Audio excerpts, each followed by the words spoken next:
قرآن کا، نبیوں کا انکار کرنے والے ہر زمانے میں جو حق کا پیغام ہے، دین کا جو پیغام ہے، اس کو قبول کیوں نہیں کرتے تھے؟ اس لیے قبول نہیں کرتے تھے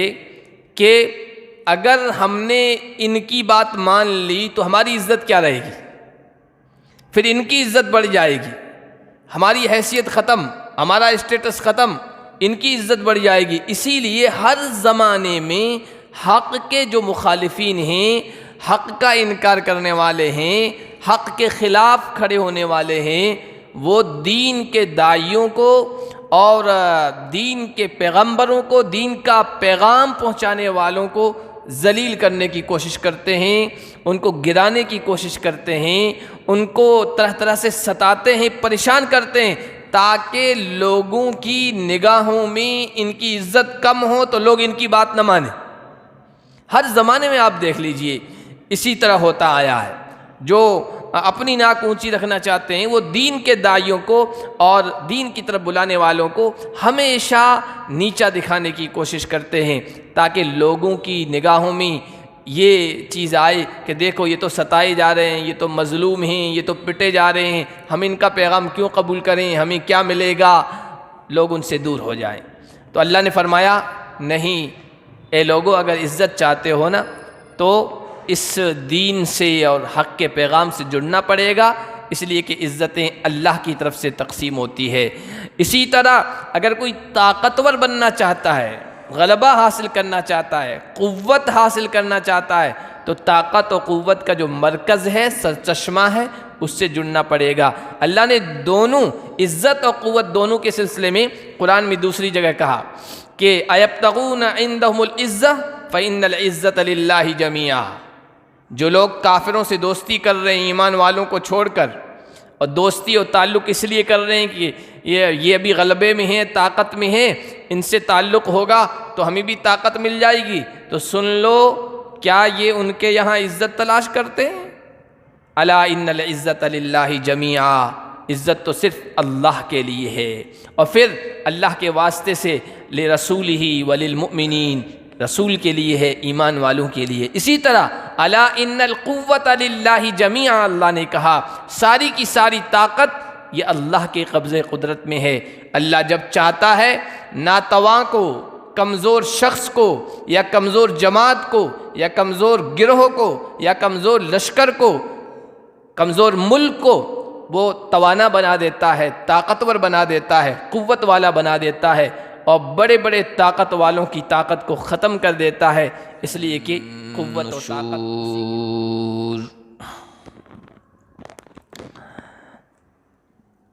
آج کے درس کا آغاز ہم اللہ کے فضل و کرم سے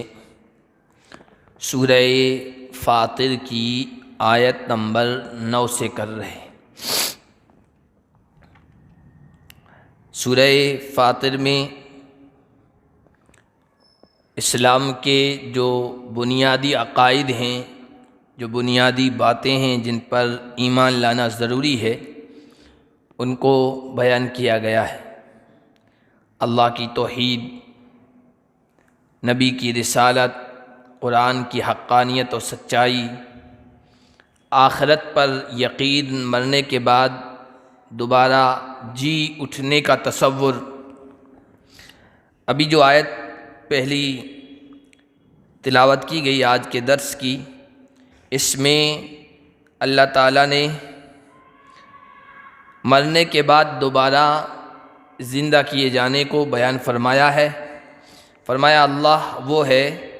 جو ہواؤں کو بھیجتا ہے، اور وہ ہوائیں بادلوں کو ہھکاتی ہے، اور پھر ان بادلوں کو ہم ایک مردہ علاقے کی طرف لے جاتے ہیں، اور اس کے ذریعے سے زمین کے مردہ ہونے کے بعد اس کو زندہ کرتے ہیں۔ بارش ہوتی ہے، جیسے ہی آسمان سے قطرات برستے ہیں، اس کے چند دنوں بعد دیکھتے ہیں کہ جس زمین پر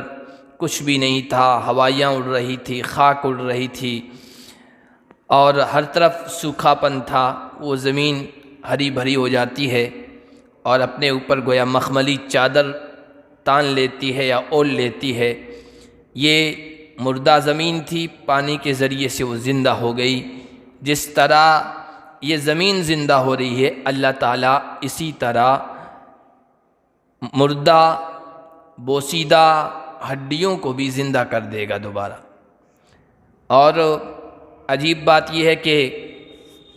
دوبارہ انسانوں کو زندہ کیا جائے گا وہ بارش کے قطرات کے ہی ذریعے سے ہی۔ حدیث شریف میں اس کی وضاحت آئی، اس کی تفصیل آئی کہ عرش کے نیچے سے خاص طور پر بارش برسے گی۔ ایک مرتبہ قیامت آ گئی، یعنی زلزلہ برپا ہو گیا، سب ختم ہو گئے۔ اب دوبارہ جب اللہ پیدا کرنا چاہیں گے تو خاص قسم کی بارش برسے گی، اور وہ بارش انسانوں کی ہڈیوں پر پڑے گی، اور اس کے ذریعے سے پورا انسان جڑ جائے گا، دوبارہ تیار ہو جائے گا۔ اللہ فرما رہی کذالک النشور، جس طرح مردہ زمین پانی برسانے کے بعد زندہ ہو جاتی ہے، اسی طرح دوبارہ جی اٹھنا ہوگا، دوبارہ زندہ کیا جانا ہوگا، ہم مردوں کو زندہ کریں گے۔ من کان یرید العزہ فللہ العزۃ جمیعا، آگے اللہ تعالیٰ کی توحید، قدرت اور طاقت کو بیان کیا جا رہا ہے۔ جو عزت چاہتا ہے تو سن لے کہ عزت ساری کی ساری اللہ ہی کے لیے ہے۔ عزت کے معنی طاقت کے ہیں، عزت کے معنی قوت کے ہیں، عزت کے معنی غلبے کے ہیں۔ اللہ عزیز ہے، یعنی سب پر غلبہ حاصل کرنے والا ہے، اس کے مقابل کوئی نہیں۔ اللہ کے لیے عزت تو بذات خود ہے، ڈائریکٹ ہے، اور دوسرے لوگوں کو جو پھر انبیاء ہیں، رسول ہیں، فرشتے ہیں، ایمان والے ہیں، ان کو جو عزت ملتی ہے وہ واسطے سے، اللہ کے واسطے سے ملتی ہے، ان کی ذاتی کوئی عزت نہیں ہے۔ اس لیے جو عزت حاصل کرنا چاہتا ہے تو عزت کا جو سر چشمہ ہے، عزت کا جو منبع ہے، عزت کی جو جگہ ہے، عزت کا جو مقام ہے، اس سے اپنا لنک وابستہ کرنا پڑے گا، جوڑنا پڑے گا، تب جا کے عزت ملے گی۔ جس طرح روشنی حاصل کرنا چاہتے ہیں تو آپ کو جو روشنیوں کا مرکز ہے، لائٹ کا جو مرکز ہے، تو وہاں سے تار کو جوڑنا پڑے گا، تب جا کے آپ کو روشنی حاصل ہوگی۔ اسی طرح اللہ سے اپنے تعلق کو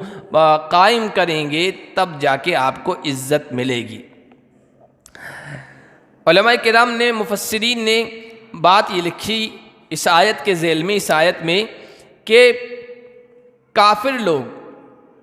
قرآن کا، نبیوں کا انکار کرنے والے ہر زمانے میں جو حق کا پیغام ہے، دین کا جو پیغام ہے، اس کو قبول کیوں نہیں کرتے تھے؟ اس لیے قبول نہیں کرتے تھے کہ اگر ہم نے ان کی بات مان لی تو ہماری عزت کیا رہے گی، پھر ان کی عزت بڑھ جائے گی، ہماری حیثیت ختم، ہمارا اسٹیٹس ختم، ان کی عزت بڑھ جائے گی۔ اسی لیے ہر زمانے میں حق کے جو مخالفین ہیں، حق کا انکار کرنے والے ہیں، حق کے خلاف کھڑے ہونے والے ہیں، وہ دین کے داعیوں کو اور دین کے پیغمبروں کو، دین کا پیغام پہنچانے والوں کو ذلیل کرنے کی کوشش کرتے ہیں، ان کو گرانے کی کوشش کرتے ہیں، ان کو طرح طرح سے ستاتے ہیں، پریشان کرتے ہیں، تاکہ لوگوں کی نگاہوں میں ان کی عزت کم ہو تو لوگ ان کی بات نہ مانیں۔ ہر زمانے میں آپ دیکھ لیجئے اسی طرح ہوتا آیا ہے۔ جو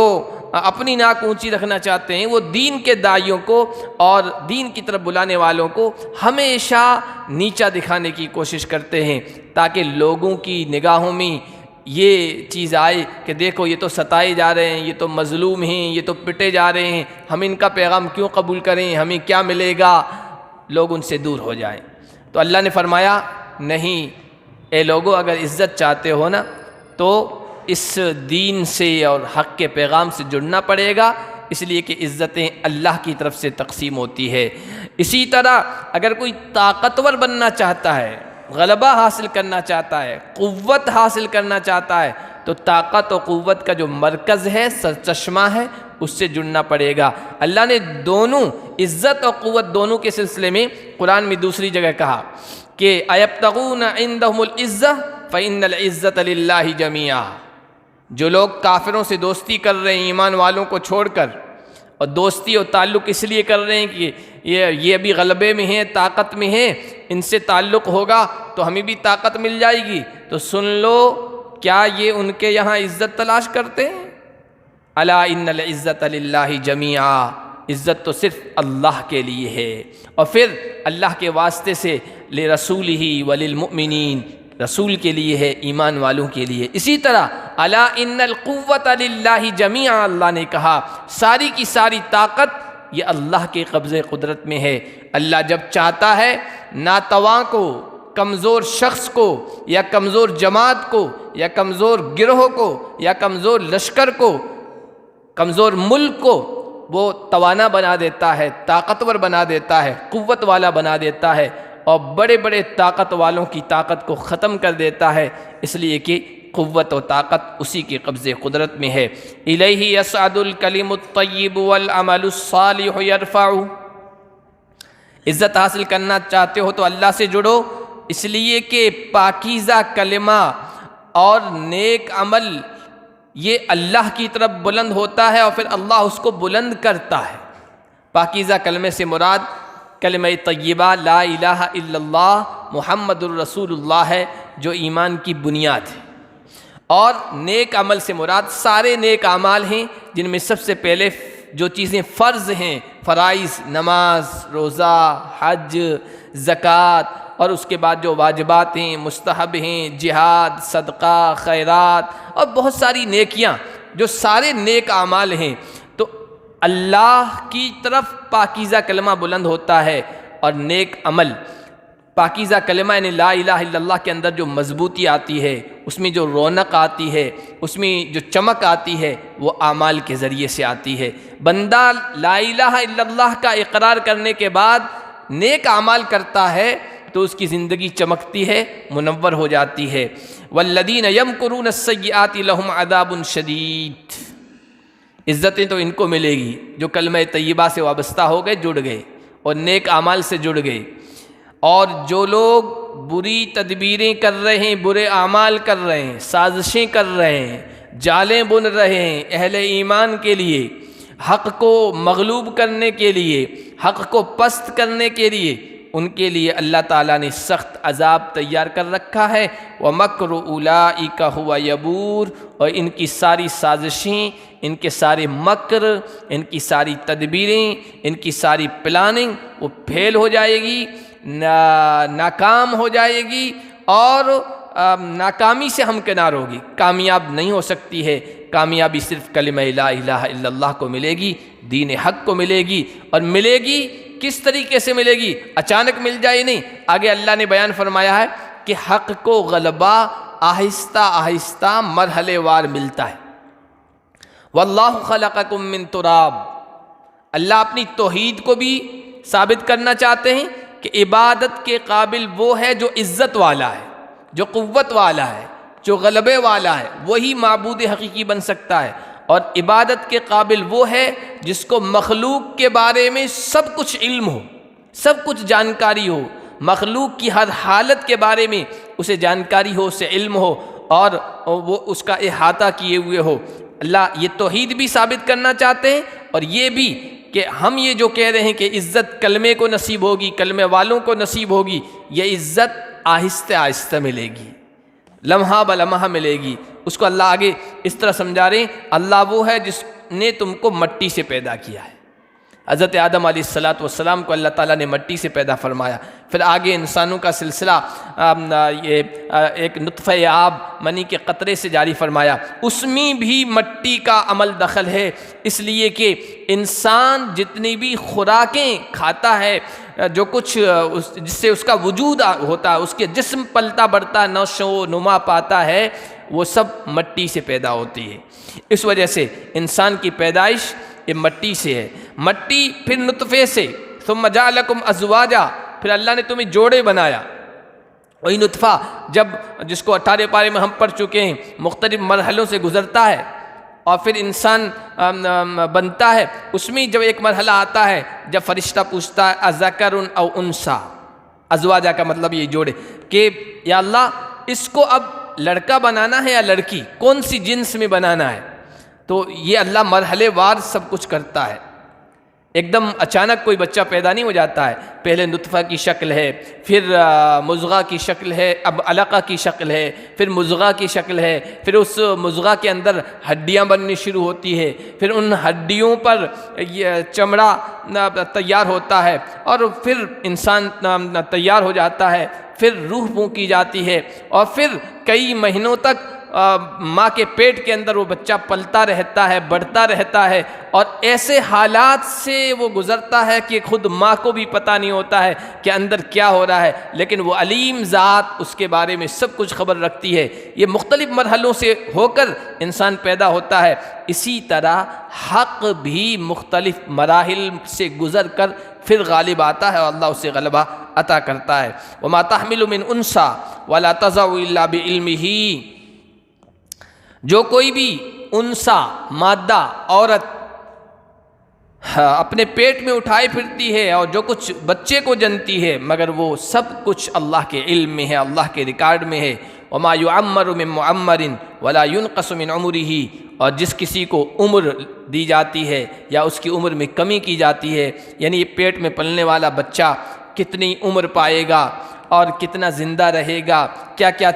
حالات اس پر آئیں گے، کن کن حالات سے گزرے گا، یہ سب کچھ اللہ کے علم میں الا فی کتاب، اللہ کے ہاں لکھا ہوا ہے، اللہ کے علم میں بھی ہے اور ریکارڈ میں بھی موجود ہے، لوح محفوظ میں۔ ان ذالک علی اللہ یسیر، اور یہ اللہ کے لیے کچھ بھی مشکل نہیں ہے، اللہ کے لیے آسان ہے، اللہ سب کچھ جانتا ہے۔ وما یستوی البحران ھذا عذب فرات سائغ شرابہ وَهَذَا مِلْحٌ أُجَاجٌ، آگے اللہ تعالیٰ نے حق اور باطل کی مثال دی ہے اور اپنی قدرت کو بھی بیان کیا ہے کہ حق باطل برابر نہیں ہو سکتے، ایمان اور کفر برابر نہیں ہو سکتے ہیں، سنت اور بدعت برابر نہیں ہو سکتی ہے، ہدایت اور گمراہی برابر نہیں ہو سکتی ہے، دن اور رات برابر نہیں ہو سکتے ہیں، سورج اور چاند، یہ سب چیزیں اللہ نے قرآن میں بدل بدل کر پھیر کر بیان کی ہے، یہ بتانے کے لیے کہ حق حق ہے، باطل باطل ہے، دونوں یکساں نہیں ہو سکتے، برابر نہیں ہو سکتے۔ وما یستوی البحران، اللہ فرما رہے ہیں دو سمندر برابر نہیں ہوتے۔ دنیا میں جو خشکی ہے، جہاں انسان آباد ہیں، وہ کم ہے، اور زیادہ تر حصہ جو ہے نا وہ پانی ہے، سمندروں کی شکل میں ہے، اور پانی بھی سمندروں کا آپ دیکھیں تو انتہائی کھارا ہے، اور نہروں کا، اور پھر بعض جھیلیں بھی بڑی بڑی ہیں دنیا میں، اور وہ اتنی بڑی ہے کہ وہ بھی ایسا لگتا ہے کہ سمندر ہیں، ان کا پانی میٹھا ہوتا ہے۔ تو اللہ فرما رہے ہیں دیکھو ظاہر میں تو یوں لگتا ہے پانی ہے، دونوں ایک جیسے لگتے ہیں، لیکن ان کی تاثیر، ان کا ٹیسٹ، ان کا فائدہ سب الگ الگ ہے، دونوں سمندر برابر نہیں ہیں۔ ھذا عذب فرات سائغ شرابہ، یہ ایک پانی ہے، میٹھا ہے، خوشگوار ہے، اور پینے میں مزیدار ہے، لذیذ ہے، حلق سے بڑے لطف کے ساتھ نیچے اتر جاتا ہے۔ وَهَذَا مِلْحٌ أُجَاجٌ، اور یہ دوسرا دیکھیں تو انتہائی کڑوا نمکین ہے، اگر کوئی انسان پینا چاہے تو اس کے گلے کو چھل دے، اتنا تلخ اور اتنا کڑوا۔ ظاہر میں آپ دیکھیں گے تو دونوں ایک جیسے ہیں، تو جس طرح یہ دونوں پانی ایک جیسے نہیں ہیں، اسی طرح حق و باطل بھی برابر نہیں ہیں۔ وَمِن كُلٍّ تَأْكُلُونَ لَحْمًا طَرِيًّا، دونوں میں ہماری قدرت دیکھیے، ہم نے دونوں پانیوں میں کچھ نہ کچھ فائدے رکھے ہیں، ہر ایک سے، کھارے پانی سے بھی اور میٹھے پانی سے بھی۔ تأکلون لحما طریا، تم تازہ گوشت کھاتے ہو۔ تازہ گوشت سے مراد مچھلی ہے، قرآن میں مچھلی کے لیے تازہ کا لفظ استعمال ہوا، لحما طریا وتستخرجون حلیۃ تلبسونہا، اور تم زیور نکالتے ہو جس کو تم پہنتے ہو۔ کھارا جو پانی ہے اس میں موتی نکلتے ہیں، مونگے نکلتے ہیں، اور مچھلیاں بھی نکلتی ہے، تو تازہ گوشت بھی تمہیں اس پانی سے مل رہا ہے، اور زینت کی، خوبصورتی کی جو چیزیں ہیں، زیور کے طور پر جو چیزیں استعمال ہوتی ہے وہ بھی نکل رہی ہے۔ علماء کرام نے یہاں لکھا کہ زیور جو بنتے ہیں جس سے انسان میں خوبصورتی آتی ہے، وہ سونے چاندی سے بھی بنتے ہیں اور ہیرے موتی جواہرات سے بھی بنتے ہیں۔ سونے اور چاندی کا استعمال تو مرد کے لیے درست نہیں ہے، لیکن اگر ہیرے جواہرات اگر وہ پہننا چاہے تو اس کی گنجائش ہے۔ یہاں بیان کیا کہ تم اس پانی سے ہل یا زیور نکالتے ہو، زیور وہی ہیرے جواہرات ہوتے ہیں، مونگے ہوتے ہیں جس کو تم پہنو۔ وَتَلْفُلْكَ فِيهِ مَوَاخِرُ، اس پانی کے اندر تم دیکھتے ہو کشتیوں کو پانی کو چیرتے ہوئے جاتے ہوئے، یہ بھی اللہ کی قدرت ہے۔ اور دنیا کے اندر جو سب سے زیادہ کاروبار ہو رہا ہے اور کاروبار کی جو بھی چیزیں ہیں ان کی منتقلی کا ایک جگہ سے دوسری جگہ بھیجے جانے کا جو ذریعہ ہے وہ سمندر کا راستہ ہے۔ بحری جہاز ہیں، بڑے بڑے جہاز، پہلے تو بادبانی کشتیاں تھیں، چھوٹی چھوٹی کشتیاں، لیکن اب جو ہے بڑے بڑے اتنے بڑے بحری جہازیں بیڑے ہیں، ایسا لگتا ہے کہ پورا گاؤں آباد ہے۔ اور گاؤں ہی نہیں بلکہ اس میں ایئرپورٹ بھی ہے، اس پر اگر ہوائی اترنا چاہے جنگی جہاز اترتے ہیں، بڑے بڑے ہوائی جہاز بھی اتر جاتے ہیں وہاں، اتنے بڑے بڑے بیڑے تیار ہو گئے ہیں۔ اللہ کی قدرت ہے کہ پانی جیسی لطیف باریک چیز جس پر تھوڑا سا وزن والا ڈھیلا اور پتھر بھی نہیں ٹک سکتا، وہ نیچے جائے گا، گہرائی میں جائے گا، لیکن یہ بڑے بڑے بحری بیڑے جن کا خود کا وزن، ان کا اپنا وزن لاکھوں ٹنوں میں ہوتا ہے، اور پھر اس پر جو سامان تجارت کاروبار کا جو سامان ہوتا ہے وہ لادا جاتا ہے، وہ اس پر اس کے علاوہ سواریاں اس کے علاوہ، لیکن اتنے سارے وزن کے باوجود وہ سمندر کی سطح پر پانی کے اوپر چلتے رہتے ہیں، رواں رہتے ہیں پانی کو چیرتے ہوئے۔ یہ ہم نے اپنی قدرت سے کیا ہے۔ ہونا تو یہ چاہیے کہ جس طرح تم کوئی چیز پانی پر ڈالتے ہو وزنی، وہ گہرائی میں چلا جاتا ہے، یہ بڑے بڑے وزنی جہاز بھی چلے جاتے، لیکن نہیں، لِتَبْتَغُوا مِنْ فَضْلِهِ، تاکہ تم اس کا فضل تلاش کرو۔ فضل سے مراد یہاں روزی ہے، تجارت کرو، کاروبار کرو۔ اسی لیے علماء کرام نے لکھا کہ سمندروں کے ذریعے سے جو تجارت ہوتی ہے، جو کاروبار جسے اوورسیز کہتے ہیں، سمندری تجارت کاروبار اور سمندروں کے ذریعے سے ایک ملک سے دوسرے ملک منتقل کرنا، اس پر جس کا قبضہ ہوگا دنیا میں وہ غلبہ پائے گا، دنیا میں وہ قوت حاصل کرے گا، دنیا میں آگے بڑھے گا، معیشت، روزگار، دنیا کی ترقی اس کے ہاتھ میں آئے گی۔ ایک زمانہ ایسا تھا کہ جب مسلموں کے پاس یہ سب چیزیں تھیں، اور آج بھی ہے لیکن اس کو استعمال نہیں کر پا رہے۔ مصر میں سوئز جو نہر ہے جہاں سے جہاز گزرتے ہیں پوری دنیا کے، اگر وہاں پر وہ کھڑے ہو جائیں اور بند کر دیں تو ساری دنیا کا جو کاروبار ہے اس کو ٹھپ کر سکتے ہیں۔ آج بھی اللہ تعالیٰ نے ان کو جو جغرافیہ دیا ہے اسلامی ممالک کو، بہت زبردست دیا ہے۔ اور اس سے پہلے بھی جب کبھی بھی ہم سورہ سبا میں پچھلی جو سورت گزری ہے وہاں ہم پڑھ چکے ہیں کہ قوم سبا جو یمن میں آباد تھی، وہ ایسی جگہ آباد تھی جہاں سے پوری دنیا کا کاروبار اور کاروبار کا سامان گزرتا تھا۔ اس وجہ سے وہ خوشحال قوم تھی،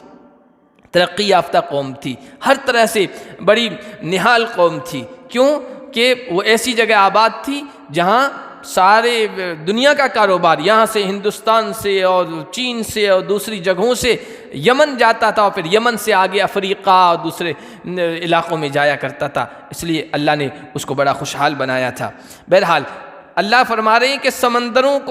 سمندروں کے اندر تم دیکھو گے کشتیوں کو پانی کو چیر کر آگے بڑھتے ہوئے، تاکہ تم اس کی روزی تلاش کرو اور تم شکر ادا کرو۔ اور اللہ کا سب سے بڑا شکر، اللہ کا سب سے بڑا شکر اس کا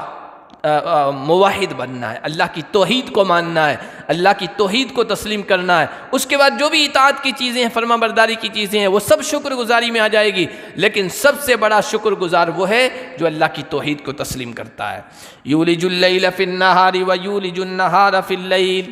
یہ اللہ کی قدرت ہے کہ اللہ رات کو دن میں داخل کرتا ہے، رات کو دن میں داخل کرتا ہے، دن بڑا ہو جاتا ہے، رات چھوٹی، اور دن کو رات میں داخل کرتا ہے، رات بڑی دن چھوٹا، رات چھوٹی ہو گئی دن بڑا ہو گیا، گرمی کے موسم اب شروع ہو جائیں، اور دن بڑا ہو گیا، گرمی کے موسم شروع ہو گئے، رات چھوٹی ہو گئی۔ اسی طرح سردیوں میں رات بڑی ہو گئی، دن چھوٹا ہو گیا، موسموں کی تبدیلی اللہ کر رہے ہیں، اور ان موسموں کی وجہ سے پھر انسان کو مختلف چیزیں کھانے کو مل رہی ہے۔ سردیوں میں دیکھیے تو الگ قسم کے پھل ہوتے ہیں، الگ قسم کے اناج اگتے ہیں، ہر موسم کے الگ اناج ہیں، الگ غلے پیدا ہونے والے ہیں، الگ پھل فروٹ ہیں۔ یہ اللہ اپنی قدرت دکھا رہے ہیں، دن کو رات میں داخل کرتے ہیں، رات کو دن میں داخل کرتے ہیں، اس کی وجہ سے موسموں میں تبدیلی آتی ہے اور انسانوں کے سامنے مختلف چیزیں آتی ہے، اور اس نے سورج اور چاند کو مسخر کر رکھا ہے۔ اللہ کی قدرت سے یہ سب چل رہے ہیں۔ ایک مرحلہ ایسا آتا ہے کہ لگتا ہے کہ دن کا ہی غلبہ ہو گیا ہے، دن اپنے آب و تاب میں ہوتا ہے، پھر دن بھی غروب ہو جاتا ہے، ڈوب جاتا ہے، چاند نمودار ہوتا ہے، اور دونوں کی اپنی اپنی تاثیر ہے۔ اگر سورج نہ نکلے اور سورج کی گرمی اور تپش نہ ہو تو غلے پکے نہ، اور چاند کی چاندنی ظاہر نہ ہو تو غلوں میں اور یہ پیڑ پودوں میں جو رنگت ہے، ان کا جو کلر ہے، ان کے پھلوں کے اندر جو ٹیسٹ ہے وہ نہ۔ اور یوں دیکھیں تو اگر دوسرے انداز سے سمجھائیں تو سورج اللہ تعالیٰ کی طرف سے باورچی کا طباخ کا کام کر رہا ہے، وہ پکانے کا کام کر رہا ہے، اور چاند جو ہے یہ حلوائی کا کام کر رہا ہے کہ چیزوں کے اندر ٹیسٹ پیدا کر رہا ہے۔ یہ کل یجری لاجل مسمی، یہ سب چل رہے ہیں ایک متعینہ مدت کے لیے، ان کے لیے اللہ تعالیٰ نے جو نظام فکس کر دیا ہے اس نظام کے تحت یہ چل رہے ہیں، ایک منٹ آگے پیچھے نہیں ہوتے ہیں۔ ذالکم اللہ ربکم لہ الملک، یہ ہے تمہارا رب، یہ ہے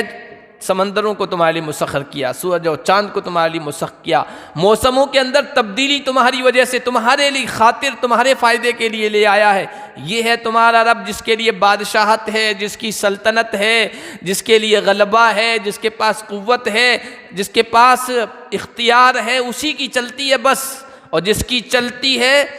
اسی کی عبادت کرو بس۔ والذین تدعون من دونہ ما یملکون من قطمیر، اور اس کو چھوڑ کر جن جن کو تم پکار رہے ہو، جن جن کو تم پکار رہے ہو، پکارنا دعا کرنا عبادت ہے، پکارنا دعا کرنا عبادت ہے، اور عبادت صرف اللہ کی ہونی چاہیے۔ تدعون قرآن میں بار بار آیا، تعبدون بھی آیا ہے اپنی جگہ، لیکن تدعون آیا ہے۔ والذین یستکبرون عن عبادتی، قرآن میں آیا 24ویں پارے میں کہ مجھے پکارو میں تمہاری پکار قبول کروں گا، اور پھر آگے کا جو میری عبادت سے منہ پھیرتے ہیں، یعنی گویا پکارنا بھی عبادت ہے، تو میں ان کو جہنم میں داخل کروں گا ذلیل کر کے، رسوا کر کے۔ تو جو مجھے چھوڑ کر دوسروں کو پکارتے ہو، جن کو تم ما یملکون من قطمیر، وہ قطمیر کے بھی مالک نہیں ہیں۔ قطمیر کسے کہتے ہیں؟ کھجور آپ نے کھائی، کھجور کے اندر جو گٹھلی نکلتی ہے، اور گٹھلی کے اوپر باریک سی ایک جھلی ہوتی ہے، باریک سا پردہ ہوتا ہے، اس کی کیا حیثیت ہے؟ کہا جن کو تم پکار رہے ہو، چاہے شجر ہو، حجر ہو، درخت ہو، پتھر ہو، مورتیاں ہوں، اور اگر جاندار کی طرف آئیں تو پھر انسان ہوں، جنات ہو، فرشتے ہوں، نبی ہو، رسول ہوں، اللہ کے ولی ہوں، جن کو یہ سمجھ کر کہ ہمارا کچھ کر سکتے ہیں اور کچھ کرنا یا بگاڑنا ان کے ہاتھ میں، جن جن کو تم پکارتے ہو، یہ تو کسی بھی چیز کے مالک نہیں ہیں، قطمیر کے بھی مالک نہیں ہیں، اور ان کی حیثیت یہ ہے ان تدعوہم لا يسمعوا دعاءکم، ان کو اگر تم پکارو گے یہ تمہاری پکار نہیں سن سکتے ہیں۔ سامنے ہے تو کوئی بھی سن لے گا، جانور بھی سن لیتا ہے، لیکن یہاں موجود نہیں ہے سامنے، اسباب سے اوپر اٹھ کر موبائل سے بھی سن لے گا، کیونکہ موبائل ایک سبب ہے، سبب نہیں ہے کوئی، اور پکار رہے ہیں یا فلاں کر مدد، ہماری کشتی پار لگا دے، ہمیں اولاد دے دے۔ جس طرح ہم اللہ کو پکارتے ہیں اس طرح ان کو پکارو گے تو لا يسمعوا دعاءکم، تمہاری پکار کو یہ سنتے بھی نہیں۔ وَلَوْ سَمِعُوا مَا اسْتَجَابُوا لَكُمْ، اور اگر سن لیں تو تمہاری پکار کو پورا کرنے پر قادر نہیں ہے۔ وَيَوْمَ الْقِيَامَةِ يَكْفُرُونَ بِشِرْكِكُمْ، اور پھر یہ بھی سن لو قیامت کے دن یہ بھاگیداری کا انکار کر دیں گے۔ جن جن کی عبادت کرتے ہیں نا، اصل میں ان کو اللہ کی ملکیت میں، حکومت میں بھاگیدار سمجھتے ہیں۔ شرک کسے کہتے ہیں؟ شرک کہتے ہیں بھاگیداری کو۔ شرک کہتے ہیں کہ یہ بھی اللہ اولاد دیتا، یہ بھی دیتے ہیں، اللہ رزق دیتا، یہ بھی دیتے ہیں، اللہ مشکلات کو ٹالتا، یہ بھی مشکلات کو ٹالتے ہیں، اللہ خوشحالی عطا فرماتا ہے، ان کے ہاتھ میں بھی خوشحالی ہے۔ اسی وجہ سے تو ان کے نظر نیاز یا ان کے نام پر مال یا ان کے نام پر قربانی پیش کرتے ہیں جس طرح اللہ کے نام پر پیش کرتے ہیں، یہی شرک ہے، اسی کو بھاگیداری کہتے ہیں۔ کل قیامت کے دن جن کو اللہ کو چھوڑ کر یا اللہ کے شریک مان کر بھاگیدار مان کر کرتے تھے، یہ انکار کر دیں گے۔ ہم نے ان کو نہیں کہا تھا، ہم نے ان کو نہیں کہا تھا کہ ہمارے نام پر یہ سب کرو، ہم نے تو سب تیری توحید کی طرف بلایا تھا، ہم تو خود تجھ سے مانگتے تھے، تیرے در کے منگتا تھے، اور ان سب کو تیرے در کی طرف بلایا تھا، لیکن انہوں نے خود نے اپنی طرف سے یہ کر لیا، شیطان کے بہکاوے میں آ کر یہ سب کہہ دیں گے نہیں۔ اور ہم پڑھ چکے ہیں پہلے، حضرت عیسیٰ کے بارے میں تفصیل کے ساتھ آیا، اللہ حضرت عیسیٰ کو بلائیں گے اور کہیں گے تو نے کہا تھا ان عیسائیوں کو کہ مجھے اللہ یا اللہ کا بیٹا بنا لو میری والدہ کو، وہ کہیں گے سبحانک، تیری ذات پاک ہے، میں یہ کیسے کہہ سکتا ہوں، میں تو تیری توحید کی طرف بلاتا تھا، تیری عبادت کی طرف بلاتا تھا، جب تک میں زندہ تھا تب تک تو ان کا یہ عقیدہ نہیں تھا، میرے دنیا سے آ جانے کے بعد پھر تو جانتا ہے انہوں نے کیا کیا، تیرے حوالے، میں نے تو نہیں بلایا تھا۔ اسی طرح ہر شریک، جس کو لوگ شریک اللہ کا سمجھتے تھے بھاگیدار، وہ بھاگیداری کا انکار کر دیں کہ نہیں ہم آپ کی توحید میں بھاگیدار نہیں تھے، قدرت میں بھاگیدار نہیں تھے۔ اور یہ کون بتا رہا ہے تمہیں کہ ایسا ہوگا کل قیامت کے دن؟ جن کی تم پوجا کرتے تھے یہ سب انکار کر دیں گے، ہمارا ان سے کوئی لینا دینا نہیں۔ لا ينبئک مثل خبیر، یہ وہ ذات بتا رہی ہے جو ہر چیز سے باخبر ہے، اور باخبر انسان کی طرح کوئی اور چیز، باخبر انسان کی طرح کوئی اور آدمی تمہیں اچھی طرح سے نہیں بتا سکتا ہے۔ تو اللہ سے بڑا خبر رکھنے والا، علم رکھنے والا، جانکاری رکھنے والا، ماضی، حال اور مستقبل میں کیا ہوگا قیامت میں، ان سب کو کی جانکاری رکھنے والا اللہ سے بڑھ کر کون ہو سکتا ہے؟ وہ اللہ بتا رہا ہے ابھی اس دنیا میں۔ اس لیے شرک سے باز آ جاؤ اور ایک اللہ کے در کے منگتا بن جاؤ، اللہ کی توحید کو تسلیم کرنے والے بن جاؤ۔ اللہ پاک ہم سب کو جو یہ قدرت کے دلائل، توحید کے دلائل اللہ نے قرآن میں پھیر کر، انداز بدل کر بیان فرمائے، ان سب کو سمجھنے کی اور اس کے مطابق زندگی بسر کرنے کی توفیق عطا فرمائے۔